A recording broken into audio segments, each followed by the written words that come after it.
Hello everyone, welcome to this next session, which is all about visitor centres on the site of research infrastructures. There are 4 speakers in this session, of which I am one, and I will be also chairing the session. But we have come together because we recognise that obviously visitor programmes are a fantastic way of engaging the public, and some research infrastructures go one step further and not just have visitor programme in the research infrastructure itself, but they actually go ahead and build a visitor centre. And the 4 people speaking are all involved in such projects at different stages. So we have the first speaker will be Emma Saunders, who works at CERN and has been involved in the exhibitions there and also in the new project they're developing. Then we have Julia Riley, who's based here at Jodrell Bank, and she'll be talking from an education perspective in terms of engaging school class and teachers. Online, we have Sarah Verstraeten, who's at MBL in Heidelberg, and she's been involved in the development of a new visitor centre, which is not yet opened. And myself, I come from the European Southern Observatory. I'm based in Germany at the headquarters near Munich, and I'm involved in the ESO Supernova Visitor Centre. So we're all going to bring our own little perspectives. There's lots of shared learnings and experiences we've had, and probably also shared challenges we've encountered as well. So I'll give the floor first to Emma. Thanks, Tanya. I'm just going to have to share my screen here.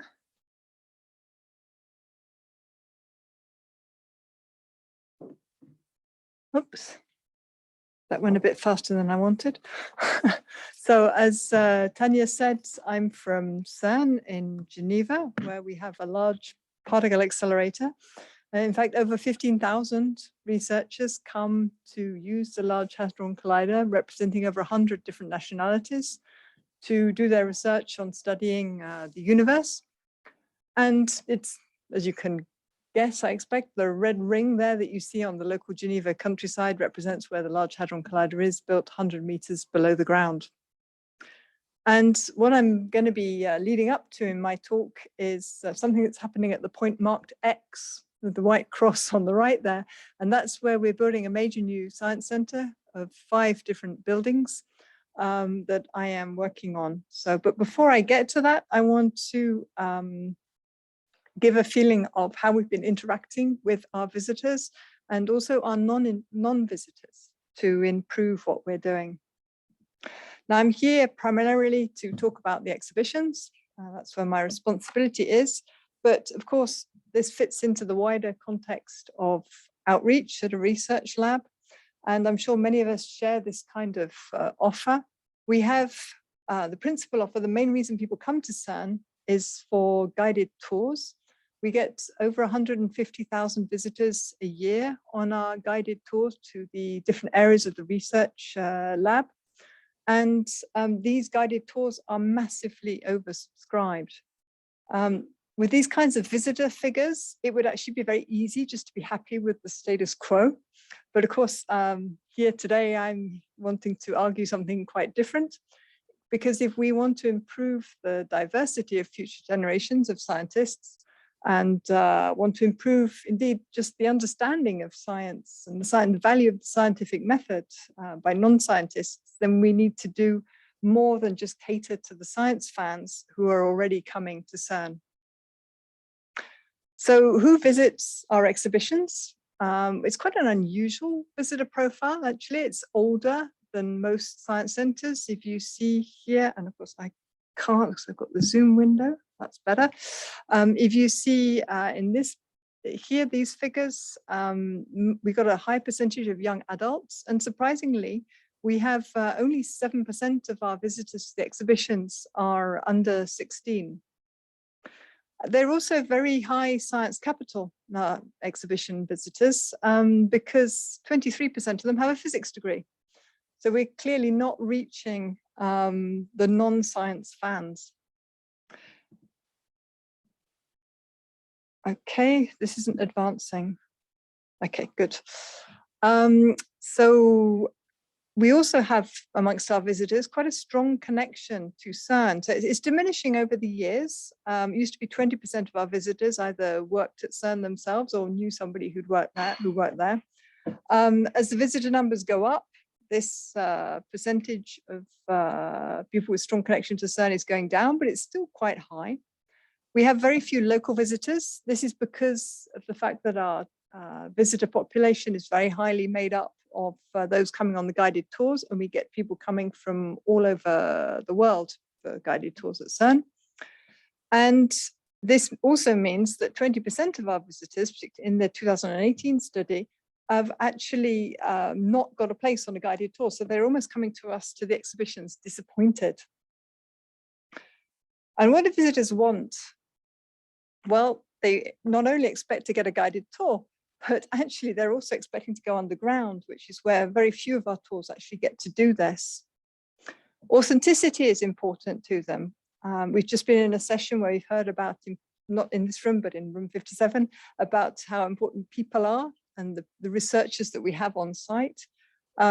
This is also true in the case of our prospective visitors. They're wanting to meet real scientists, but they're also wanting to go to the place where a particular thing happened.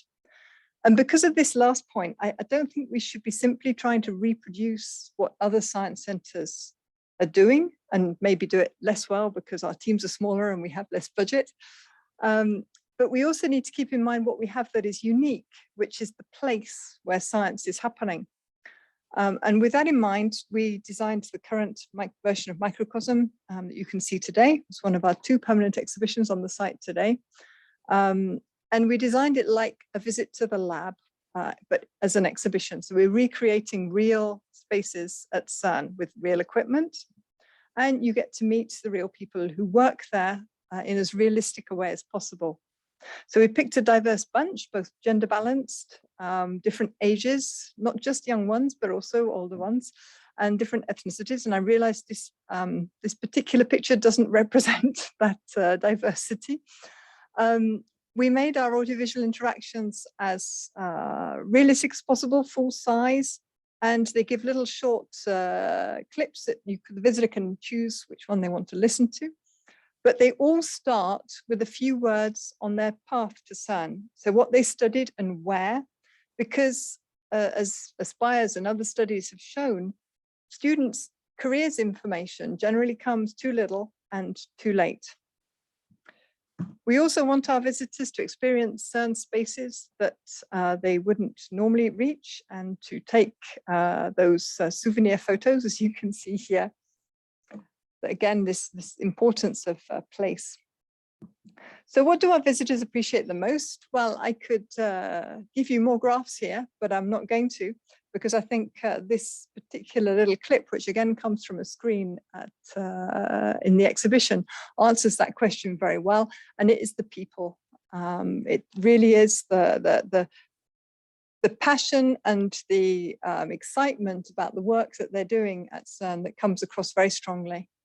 We've just heard that in, again, I think it's something that's shared across many of our organizations. And we, I think, need to think more about how we use that as a really positive resource that we have at our fingertips that others don't have. How do we know this? Well, just as an aside, I want to say that we've profited enormously over the years through having exchanges with social science departments of university, having people here working on their masters or their doctorates within the team and then going on, still interested in working on CERN visit related data and often then funded beyond CERN, which is extremely useful for the work that we do on exhibitions. So I've been in the exhibitions team for 25 years now at CERN. And over that time, we really have increased massively the amount of both evaluation we do, audience research, and working with different visitor communities and non-visitors. So Daria here, whose contact information is given on the slide, has made in this particular study, made 2 types of research. One was tracking visitors, where she followed visitors around the exhibition space, looking at where the hotspots were, where people stayed the longest, how they interacted, what triggered visitors to interact with other visitors, and really a wealth of information about what was working, what wasn't working, and why. And she complemented this with a questionnaire pre and post visit, which told us about the demographics of our visitor population, how they understood CERN's why and how, and also some of the preconceptions, stereotypes of what a physicist was like, for example. And by comparing pre and post with the same visitors, we could really see the preconceptions changing in real time, which was very nice. So how can we improve? Well, today we're working on Science Gateway. It's our major new project. How can we get better? For the first time, our target audience will be age 8 and up. And it's also the first time in 25 years at CERN that I can honestly say that I think my management all the way up to the top of the lab fully recognizes that if we are to, if science is to benefit from all of the bright ideas out there, then we need to catch students early before they switch off to science, and catch those from families and backgrounds with low or no science capital. So this means reaching out to younger audiences and to the families who are not yet coming. We need to be more accessible to broader communities, be it the deaf community. This is, by the way, is another video from Microcosm of Jordan, who's a profoundly deaf physicist signing about his work. And it's nearly the most viewed video in the whole of the exhibition. Gives an important message to all of our visitors about accessibility to and inclusion at CERN. And the work we do with primary schools, so calling up local primary schools, one-to-one interviews with teachers, has shown that we need to accompany teachers a bit better, particularly those from areas that have never visited CERN. Now, the next slide I'm going to show, I've included for completeness. It resumes our findings on that, but I won't say more now for time reasons. I want to move on to present Science Gateway, our new project. So this is the current state of the building site. We're opening in about a year's time. And it's a series of 5 new buildings. We have a 900-seater auditorium, which will be shared between the physics community at CERN and our events program, our public events program. We have a building which will house education labs for school classes, but also reception, shop, and a restaurant. And then there are 3 buildings that I'm responsible for filling, which are entirely dedicated to exhibitions. I've learned a new word working on this project, Starchitect, because our star architect is Renzo Piano, and this is entirely privately funded new center. So I've alluded to the fact that we're wanting to not just work with our visitors, but also now our non-visitors. This photo shows a pop-up of the local tourist office in the local area around CERN, in a spot that is nowhere near CERN. And we did some one-on-one interviews with tourists, deepening the insights into the topics that we wanted to show and learning about those that are a little bit more difficult and those ones that were more of interest for visitors to engage with. We've also been evaluating our exhibit prototypes. So for the new exhibitions, first of all, involving CERN families, which is an excellent way to communicate on the project internally, but also building new relationships with local communities and local schools, for example. And this really had the added benefit of involving local schools in the prototyping, reassured the local teachers of the primary schools that we were going to be doing stuff that their kids, that was relevant to their kids and that their kids could engage with and understand. Another thing that I've really learned from the prototyping episode has been that it doesn't have to be elaborate. You know, we can do an awful lot with paper. And we had Carla here working with us as part of her doctorate on doing paper prototyping of exhibits. And I think you can see from the faces of the kids in the photo here that prototyping can actually also be a very fun activity for visitors. Carla was brilliant and she's now looking for a job. So I've included her email address at the bottom of the screen there, so don't hesitate to reach out to her to find out more about this if you're interested. So now I'm going to show you some visuals of the new exhibitions. This is the space that we're calling Discover CERN. There'll be a kind of kaleidoscopic immersion in one of the huge Large Hadron Collider experiments with a whole series of pane of stained glass windows there. together with many hands-on experiments for kids to play with the technologies, their applications, but also how we analyze the data and make discoveries. Here's an aerial view of that space. It's in one of the tunnels that's suspended above the road. On the other, so over across the exhibitions, we have over 50 hands-on experiments, and each of them has a sponsor, physicist, CERN engineer, or physicist or computer scientist working with us on the exhibit. The other side of that tunnel, we have a space where we have different takes on the Large Hadron Collider. We have a demo area with a real 2 megaelectron volt proton accelerator in the exhibition space, which I think is a world first. And we will have scientists there using that accelerator to analyze paintings, amongst other things, because you can analyze the materials in paintings. And then there's a more realistic tunnel environment and more hands-on experiments. In the second of the 2 big tubes suspended above the road is the space we're calling our universe, which will take visitors in a trip back in time, back to discover how their particles came to be, the particles that make them up. One thing I haven't said so far is the efforts we're doing in accessibility, so everything will be wheelchair accessible. We have been working with the local blind and visually impaired community. There'll be QR codes on every exhibit, giving audio recordings. There'll be tactile content. The timeline that runs along the back of that view there is tactile. And all spoken content will be subtitled. This is not yet, unfortunately, the norm in Switzerland, but we've been working on it for about 10 years now. And maybe this is the first time where we've really tried to integrate universal design across the board right from the very beginning of the conception process. On the other side of that tube, we'll be using artworks as a complementary entry point into some of our stories. We're commissioning new works. And again, always in mind of attracting a broader audience, including non-science specialists. The image there you see is a tesseract.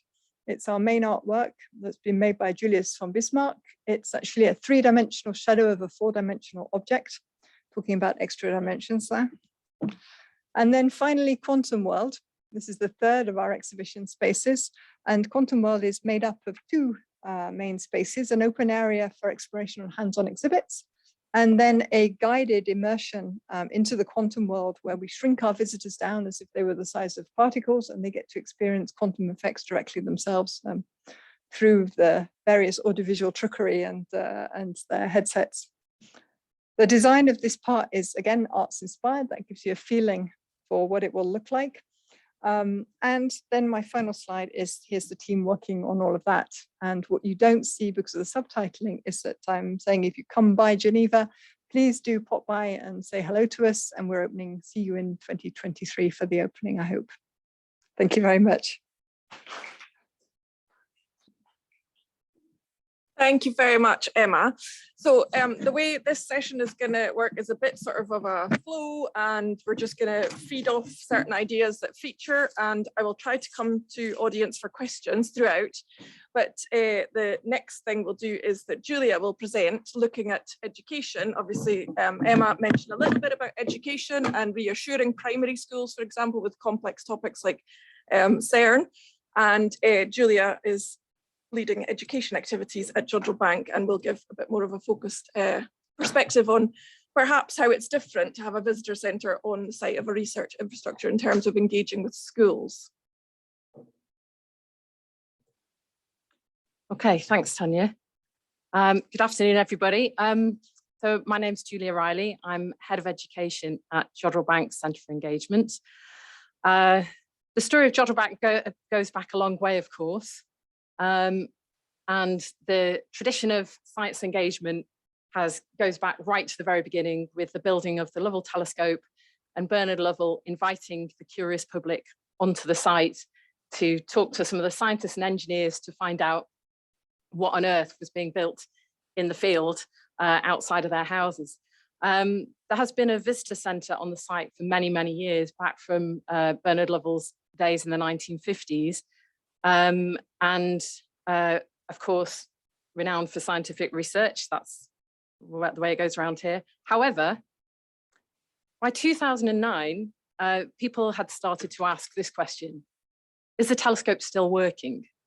So the centre that existed then was very much in the style of the science centers of the 1980s, where you would have various scientific concepts that were explored with hands-on exhibits, but it was really in isolation of the incredible thing that was across the field. Almost nothing was said about it. And so people would ask, is it a monument? Can I get married in it? Various things. They still ask that, by the way.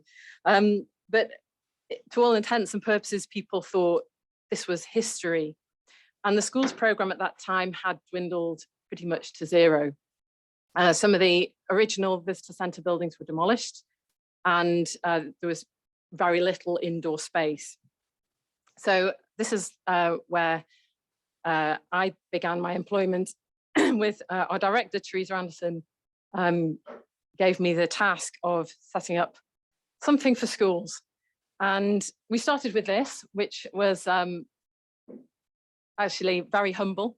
We had a marquee, a tent, quite leaky at times, windy also. And this is some of you might recognize it, it's an old style inflatable planetarium. And I'll be honest, bits of it were held together with carpet tape. You had to get people to sit in strategic places so that they blocked out the light. But with that, we started very small, just trying out some very curriculum focused content for schools. So very simply, one workshop for each key stage here in the UK. So the infants, the juniors, the high school kids, we just tried one thing for each of them. We had a really strong Science Now focus because the emphasis was all about, this is a place of active scientific research. This could be you. What questions are these scientists asking? How would you solve them? What are your ideas? And the aim really was to transform this impression that visitors had that what they were looking at was some monument to science of the past, and to really understand that this instrument was trying to answer questions of science now. And we grew the program very much by word of mouth with schools. I'm not sure about other places, but certainly in the UK, teachers are so busy. Marketing rarely reaches them. So flyers, leaflets, even mail shots, rarely emails, rarely reach the teachers who are actually making the booking. So very much depends on the reputation that you build very slowly with teachers to provide that you're providing something that is giving strong curriculum content. That's very important here in the UK. The government requires that teachers have to justify exactly what curriculum is going to be taught so that the pupils can actually leave the school. So it's very strict. If they can't justify that, even if they think it's a fantastic idea to come to your centre, they're not allowed to do so. So it's important to give the teachers the information that allows them to justify the school visit to Ofsted, who oversee all the teaching in the country, but also to the head teacher, to school governors, to parents, and parents who are paying for the trip. So we grew very slowly. That started 2009, me looking a bit younger. And the work that we did and the evaluation that we managed to pull in really began to build a case for applying for funding. And Teresa was able to obtain some funding that enabled us to build 2 buildings to begin with, eventually a 3rd one. And the exhibitions, quite opposite to the previous centre, were all focused on what is happening here now. What is the science that's happening now? How does this telescope work? Who are the people that are using it, who are maintaining it? What questions are not answered yet? It was an entirely different focus. We also built in some various things in our events, a Lovell lecture series and Meet the Scientist, where during the school holidays, we would get somebody from Jodrell Centre for Astrophysics to come and talk to visitors, give them a talk about their job, the kind of things that they were trying to find out, and also to answer questions, often the most challenging bit.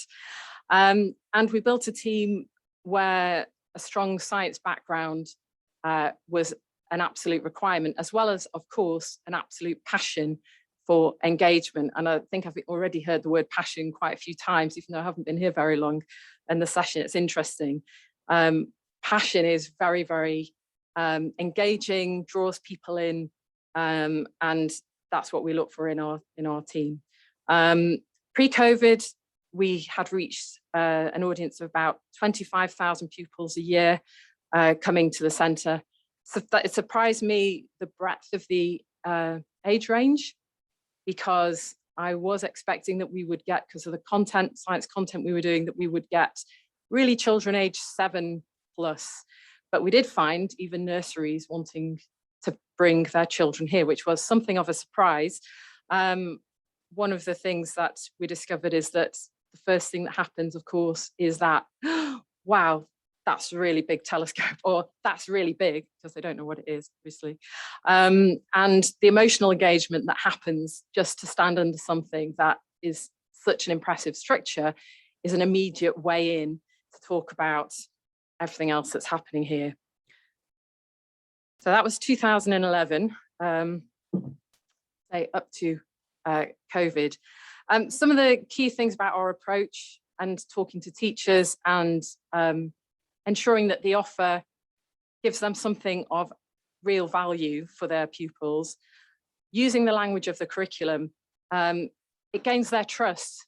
They appreciate that you're an educator, you know the kind of things that they're talking to their children about.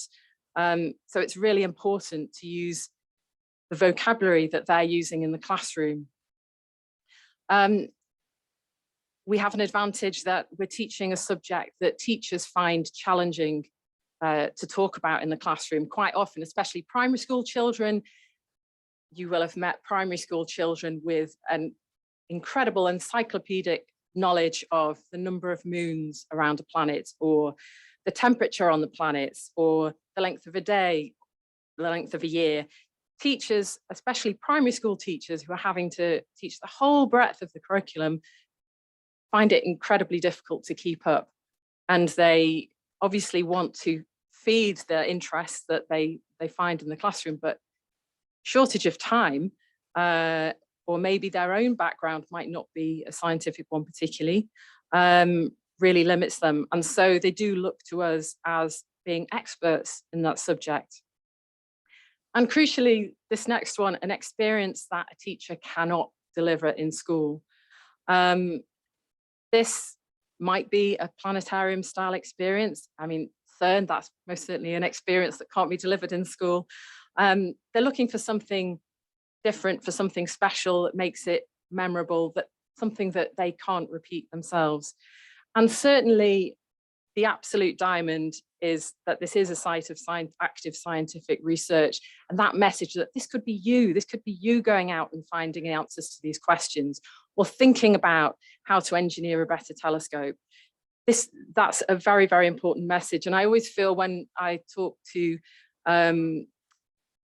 colleagues who work in other science centres across the UK, of which there are quite a few, we have a really active group of centres, that I really am holding the ACE card, because they do brilliant work, but we have something which is the real deal, which is active, dynamic, live, and that you just can't replace that.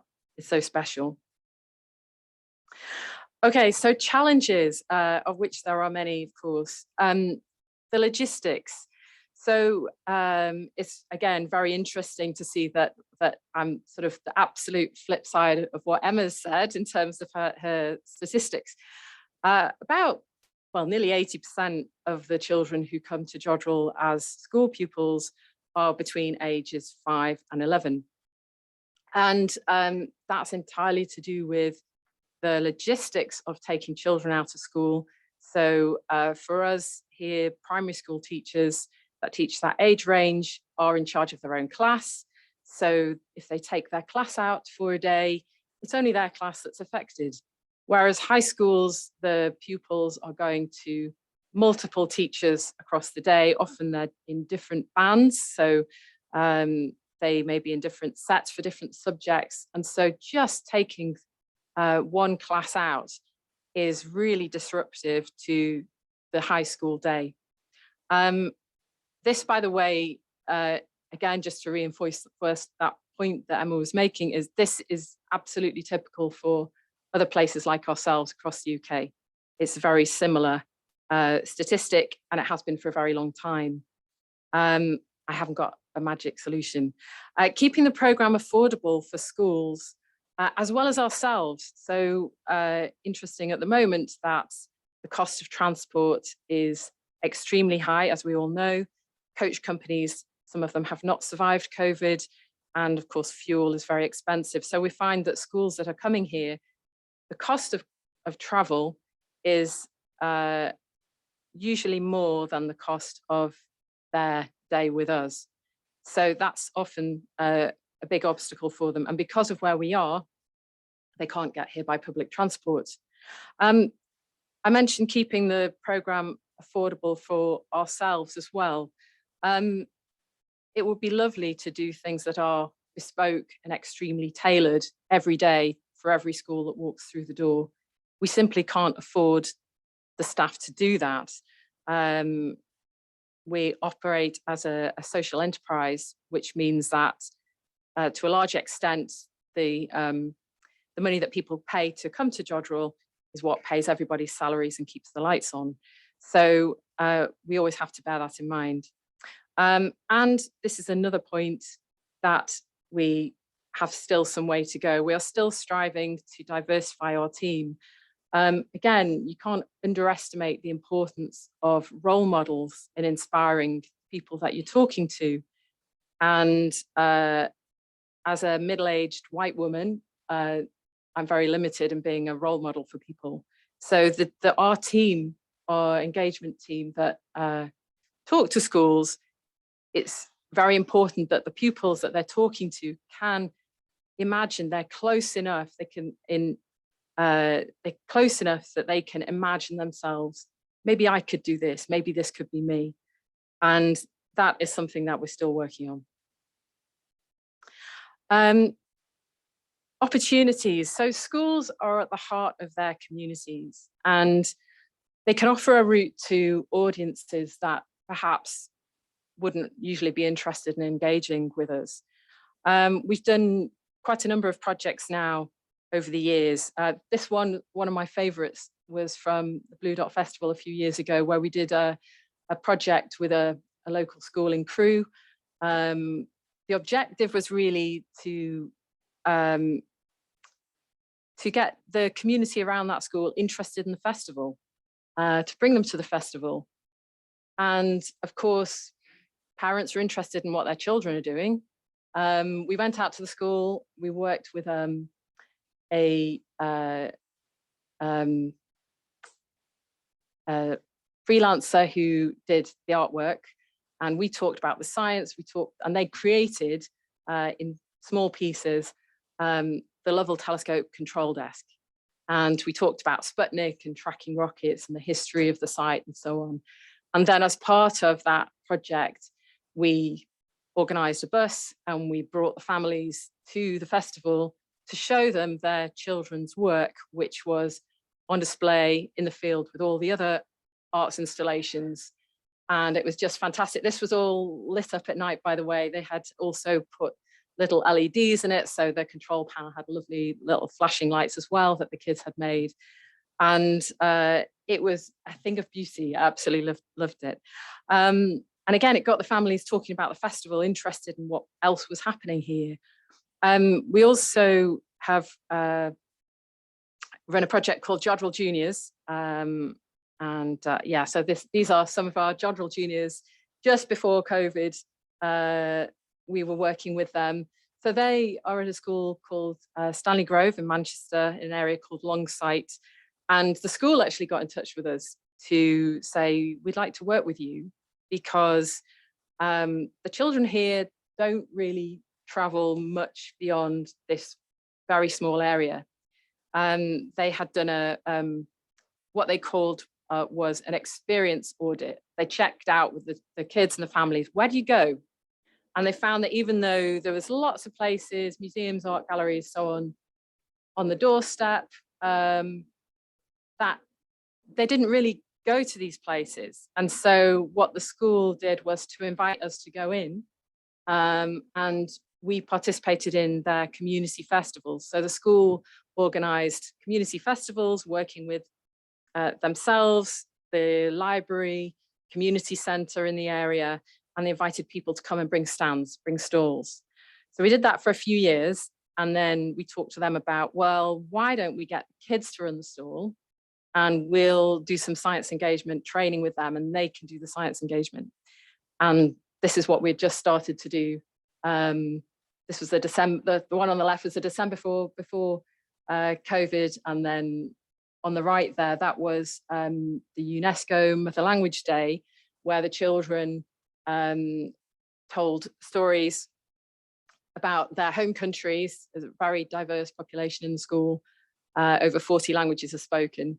And they talked about constellation myths about where they came from. And we also made a vocabulary garland with all sorts of different languages that were spoken in the school on it. So I feel that this is something that we've really just put our toe in the water, and we would really like to take this much further and get the kids coming out and doing some science engagement here, and maybe at Blue Dot in another time.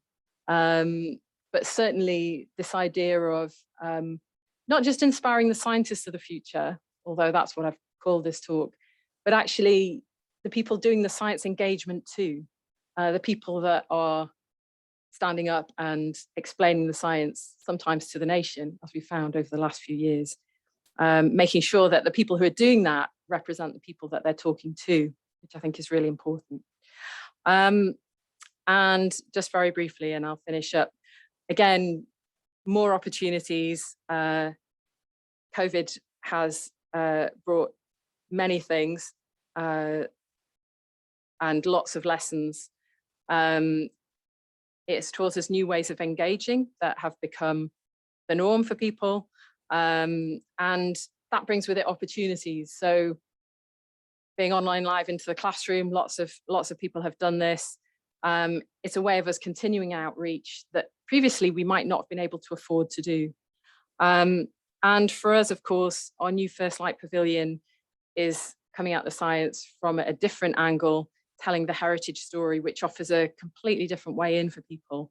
And for us, that's the next step in our adventure. Thank you for listening. Thank you very much, Julia.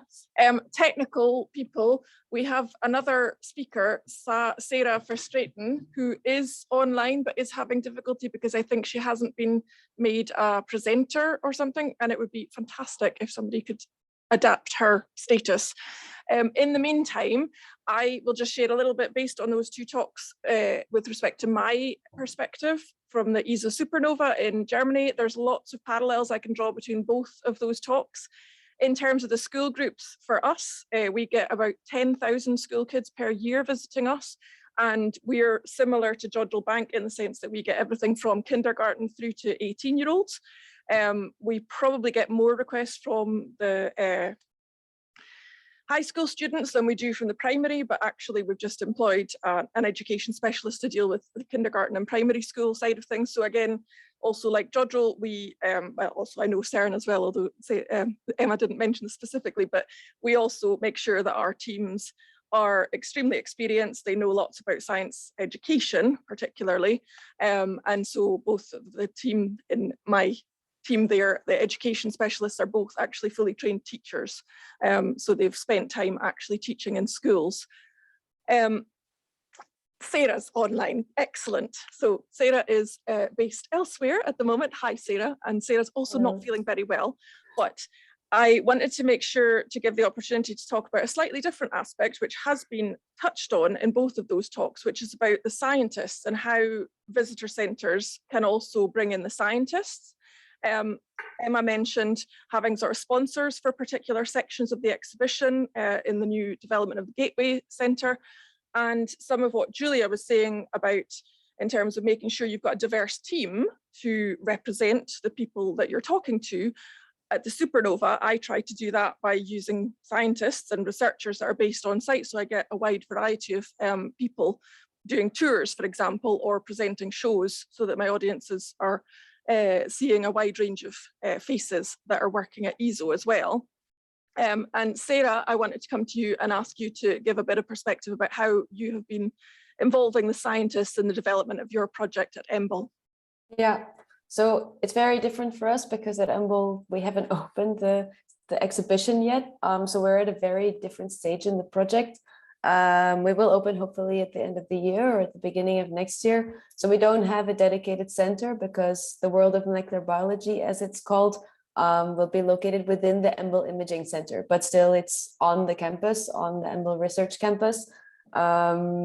So the way that we have been engaging with our scientists to involve them has been one of the bigger challenges, I would say, of this project. We have found sponsors also, if you will. I really like this word that you used. For every separate section that we have of the exhibition, we have found a scientist to kind of take ownership of that section and of each individual item so that they can not only, how do you say that, check the scientific accuracy for us, but really check the way that we are writing it, all the content that we are creating, how does that fit in with everything that we are doing. And that is a huge challenge, I have to say, but it really enables us to make sure that everything that we do at EMBL and everything that we do on a scientific level goes into the exhibition on that same level as well. It takes a huge effort and a lot of energy, but it ensures that we have covered all of these aspects. Great, thank you. Yeah, and I certainly would say that in the development of the ESO supernova, we also involved scientists very heavily. We had them check in because we had to translate the content. We wrote it first in English and then in German, and obviously in the translation process, certain meanings might be lost. And so we got scientists to check the accuracy of the German as well as the English, and that often meant changing things also in that respect. And yeah, I think it is really important to involve the scientists because they all have their own ideas about what should be in the visitor centre and how we should be talking about the science that our research infrastructures do. And so by involving them in the process from a very early stage, that can help to sort of reassure them that we're doing a good job in that respect. Yeah. I'm conscious of time, and I'm conscious that we haven't given the opportunity for any questions yet. So I'd like to just ask if anybody does have any questions for any of our speakers, if we've covered it already or you want some more information, or maybe we haven't touched on something that you were hoping to find out about visitor centres at research infrastructures. I'll look around, see if anyone has any. Okay, Anke, go ahead. And I'm interested in, you said like you have a lot of scientists that actually guide like the tours. So some of them, they have been teacher in a school, as you said, Tanya, for example. So have you them well trained before, or like, I mean, you have like target groups, they are so different and they don't have all the same knowledge. So it's always really tricky to have a scientist who's really deep in with this knowledge and then to transfer this knowledge to like the target group. So yeah, how you do that? What's the best practice? So I'll answer from my perspective, and then if Julia or Emma have additions to put to that. It is challenging, yeah, and the training is a very on-the-job training that we do. So, well, first of all, the two that I mentioned in my main team, they are both trained teachers, both science teachers. They actually both are trained secondary school science teachers, but one has had experience working in science education for younger years as well. And typically with the scientists or engineers as well at ESO, who then come along and want to lead tours, we typically, well, we give them a sort of script. So they have some sort of guideline, but in terms of authenticity, which has also been mentioned in some of the other talks, it's really crucially important to me that they bring their own side of things as well. So the script is meant as a guide and not something that they have to read word for word. We get them to follow some tours, and we ask them to follow a few different people who are experienced in doing the tours, so that they can see, and also a few different groups as well to see how things are adapted.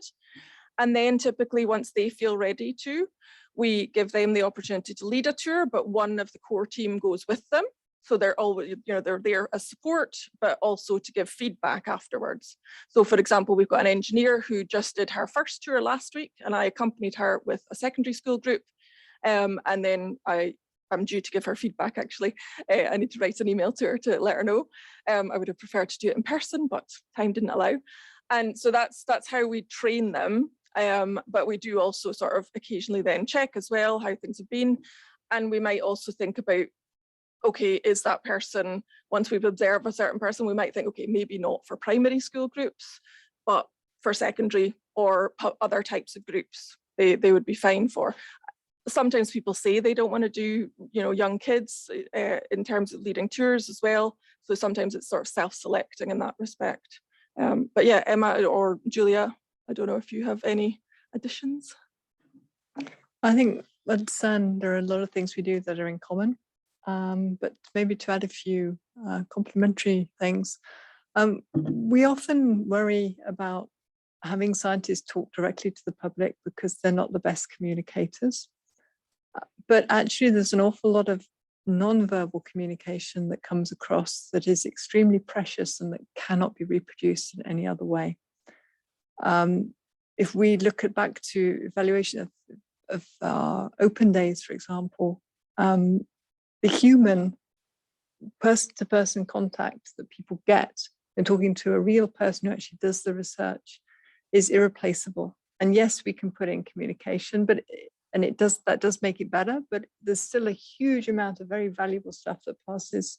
So I would never have a communicator doing the explaining of the science. I would pick a scientist anytime over that. And we had an interesting discussion at lunch about how, maybe it's the coffee break, about the UK and the STFC having built into the grants the requirement to do communication for all of the grants across the board.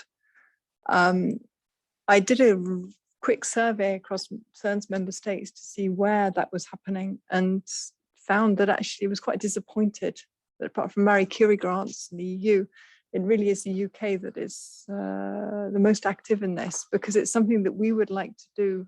Terry, you're shaking your head. Is that you know of other countries? No, I'm shaking my head because I agree that's generally the case in a lot of other countries. Yeah. ERC grants have a requirement to do public engagement. So I've been trying to push within CERN that this be integrated into all of our fellowships, that there be an obligatory amount of time. As with any of these change things that you try to introduce, it happens little by little over a long period of time. We will be remodeling the way we have our volunteer program of scientists for Science Gateway. At the moment, the scientists are mostly involved in guided tours and then events. We will be trying to integrate this more broadly across the fellowship program at CERN. We have already over 1,000 volunteers. When you have 150,000 guided tours a year, you need the numbers, and we have 15,000 scientists. So, but we find that actually the majority of the guided tours given a very small percentage of those. But on the training side, it's very similar. But we'll be rehauling, I think, particularly because we're going to be having more younger kids. Whereas at the moment, we're getting older ones who've travelled from further afield.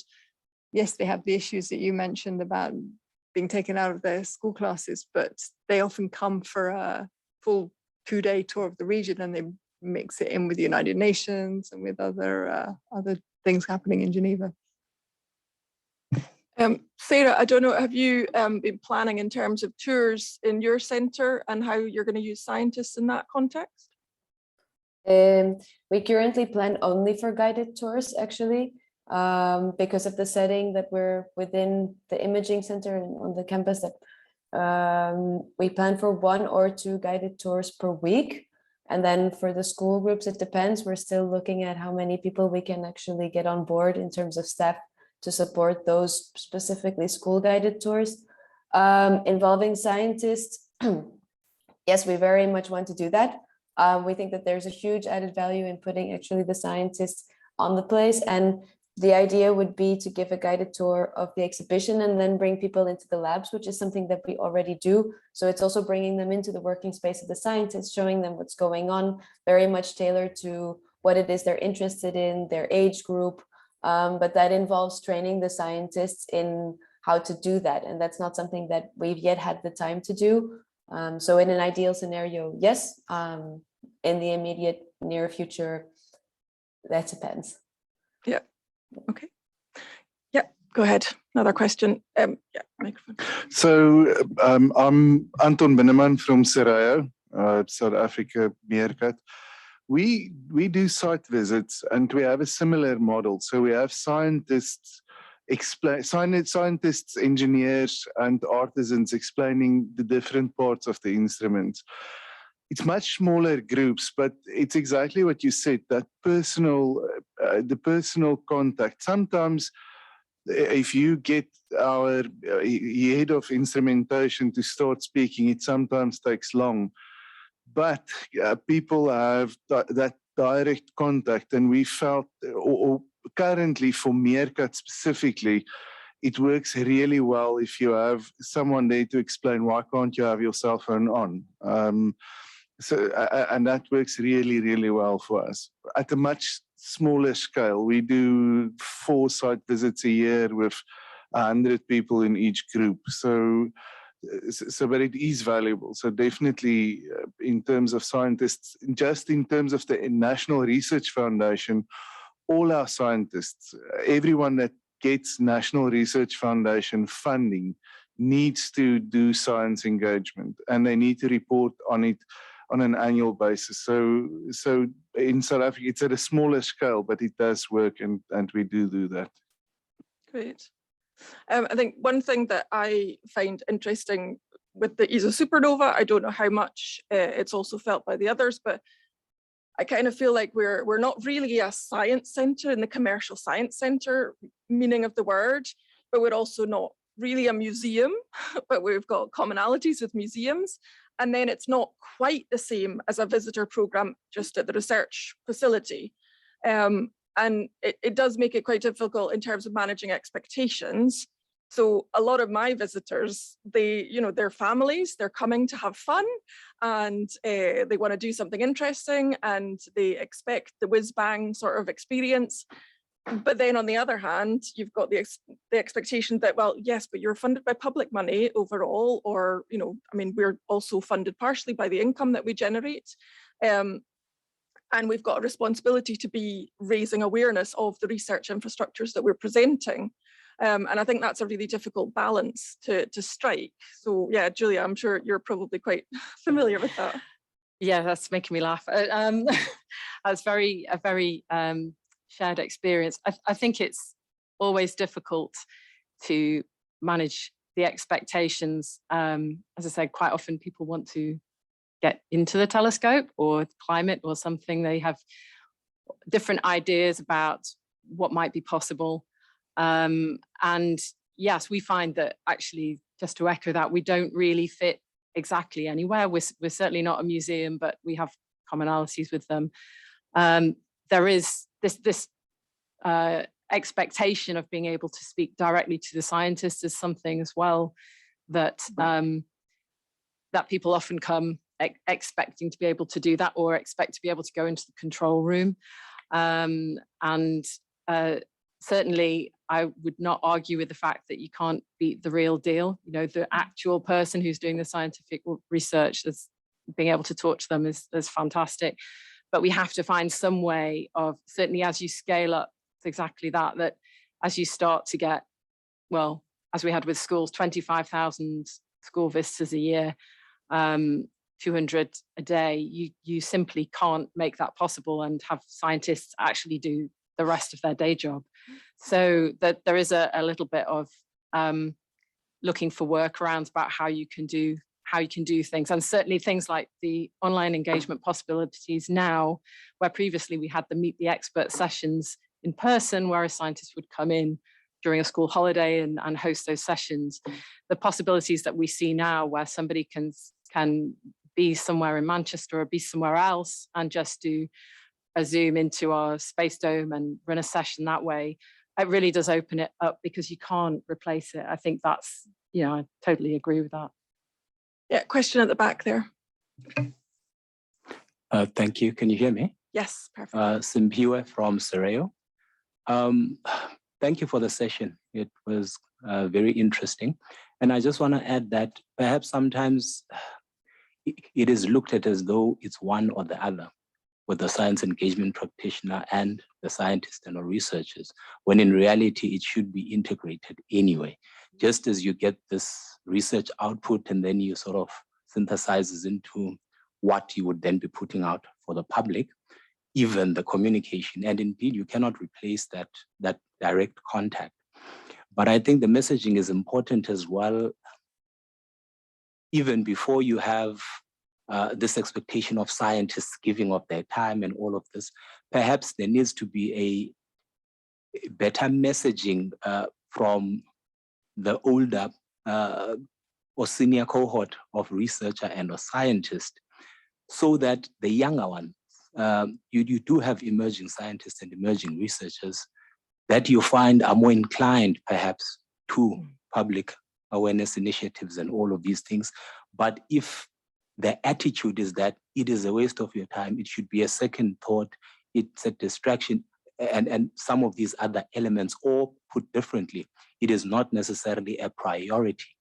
And therefore, in satisfying this expectation that I must just focus on the research output or,